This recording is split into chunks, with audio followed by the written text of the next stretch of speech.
January 11, 2021, 6:21 p.m., episode 1123. We're going back to talk about Trump and impeaching him again. Would be the second impeachment. And here's the thing, I am not real wild about impeaching Trump just because it's not gonna, well, he's gonna be impeached, but we're not gonna remove him from it. If we can get the Senate to convict, maybe he'll lose a bunch of benefits and keep him from running for president again. That would be the most important thing.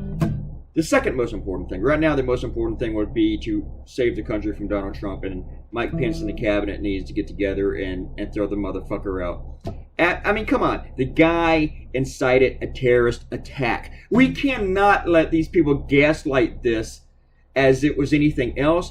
And if we do, then they're just going to fucking act like it never happened in a week. In a week from now, they're going to pretend like this never happened. Just like after COVID started hitting, people started to forget that Ukraine happened. That Donald Trump tried to steal the election then.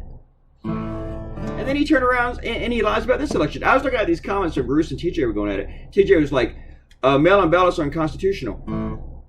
Where do you get that? Mail-in ballots are not unconstitutional. That's just bullshit. There have been mail-in ballots for decades, motherfucker. You'd say early voting is unconstitutional if that's the case. Absentee voting is unconstitutional. By the way, absentee voting, mail-in voting, they're the same fucking thing, dude.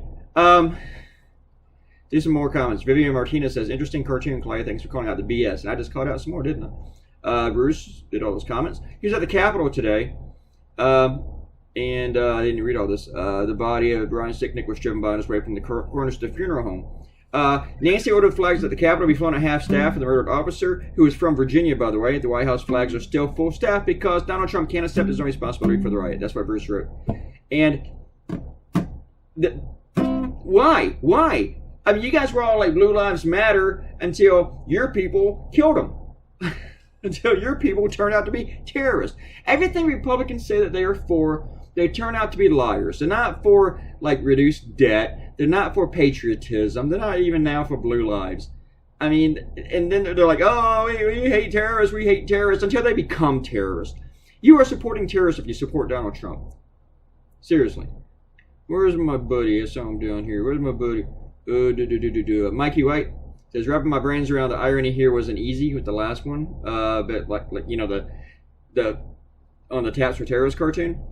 How can you be a patriot and then attack the U.S. Capitol and try to overthrow the government based upon a lie?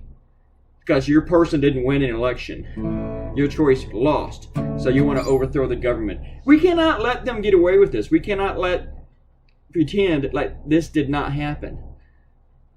And I'm not going to let it go. I'm not. I mean, screw these people. I mean, they keep going at it. Where they just try to wipe it out.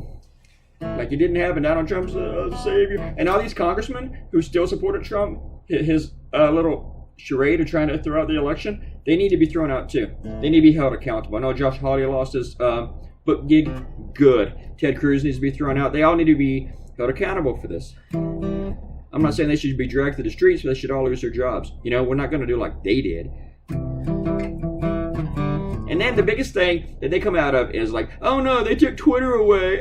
They took Twitter away. They won't let us have our conservative voices. They won't let conservative views be expressed. You know what? We heard your voices. We heard you loud and clear when you stormed the United States Capitol in a terrorist attack. We heard your message. So don't talk about how your message isn't heard. And here's the thing, you guys are leaving death threats now to congressmen and stuff, and you're planning to do it again. We see you coming. We know you're going to do this again, or you're going to try. And you might succeed in just making a big mess and hurting people. You're not going to overthrow the government, but you're going to just make things worse. Things are pretty bad right now in this country because of you. Conservatives have made this country worse. See you later. Bye.